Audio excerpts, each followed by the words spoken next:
Assalamualaikum warahmatullahi wabarakatuh.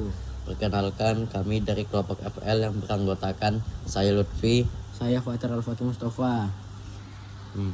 Pengertian teks eksplanasi. Teks eksplanasi adalah teks yang menjelaskan proses terjadinya suatu peristiwa, baik fenomena alam maupun fenomena sosial, secara runtut dan logis. Teks ini bertujuan agar pembaca memahami mengapa dan bagaimana suatu peristiwa dapat terjadi.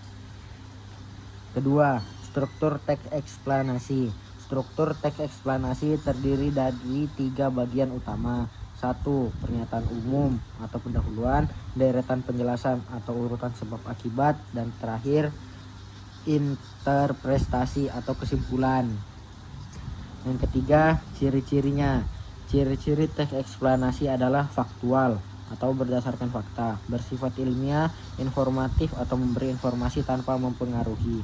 Yang ketiga, berfokus pada fenomena umum, menggunakan konjungsi sebab akibat, serta memiliki struktur yang jelas, yaitu pernyataan umum, urutan sebab akibat, dan interpretasi. Contohnya, pernyataan umum. Banjir adalah peristiwa meluapnya air hingga menutupi daratan yang biasanya tidak tergenang. Fenomena ini sering terjadi di berbagai daerah di Indonesia, terutama pada musim hujan. Banjir dapat disebabkan oleh faktor alam maupun aktivitas manusia.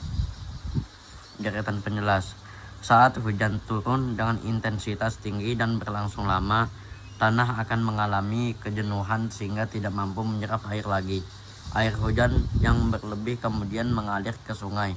Jika kapasitas sungai tidak mencukupi, air akan meluap ke permukiman dan area sekitarnya. Selain itu, penyumbatan saluran air akibat sampah juga membuat aliran air terhambat. Air yang tidak dapat mengalir dengan lancar akan bertumpuk dan menyebabkan genangan besar.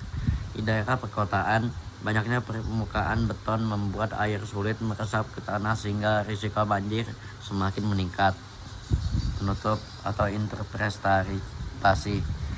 Banjir dapat menimbulkan kerugian besar bagi masyarakat, mulai dari kerusakan rumah, penyakit, hingga terhambat aktivitas. Oleh karena itu, menjaga lingkungan, memperbaiki drainase, dan tidak membuang sampah sembarangan menjadi langkah penting untuk mencegah banjir.